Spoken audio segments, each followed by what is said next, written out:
നമ്മൾ കഴിഞ്ഞൊരു 8 വർഷമായിട്ട് ഡിജിറ്റൽ മാർക്കറ്റിങ്ങും കഴിഞ്ഞ 4 വർഷമായിട്ട് എഡ്യൂക്കേഷൻ ഇൻസ്റ്റിറ്റ്യൂഷൻസിൻ്റെ മാർക്കറ്റിങ്ങും മാത്രം ചെയ്യുന്നൊരു ടീം എന്നുള്ള നിലയിൽ നമ്മൾ ഡിഫറെൻറ്റ് സ്ഥാപനങ്ങളായിട്ട് സംസാരിക്കുമ്പോഴും അവരുടെ പെർഫോമൻസ് മാർക്കറ്റിംഗ് ചെയ്യാൻ തുടങ്ങുമ്പോഴൊക്കെ ഇൻസ്റ്റിറ്റ്യൂട്ട് ഓണേഴ്സ് പറയുന്നൊരു കാര്യമാണ്, നല്ല ലീഡ്സ് അല്ലേ വരുന്നത്, ക്വാളിഫൈഡ് ലീഡ്സ് അല്ലേ വരുന്നത്, അല്ലെങ്കിൽ നമുക്ക് ലീഡ്സ് വരികയും കൺവേർഷൻ നടക്കുന്നില്ല എന്നും പറയാറുണ്ട്.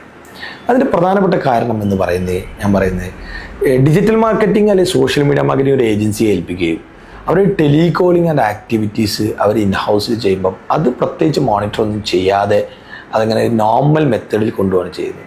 എനിക്ക് തോന്നുന്നു ഈ ഡിജിറ്റൽ മാർക്കറ്റിംഗ് ചെയ്യുമ്പോൾ തന്നെ വളരെ ഇമ്പോർട്ടൻ്റ് ആയ കാര്യമാണ് മാർക്കറ്റിംഗ് ഫണൽ എന്ന് പറയുന്നത്.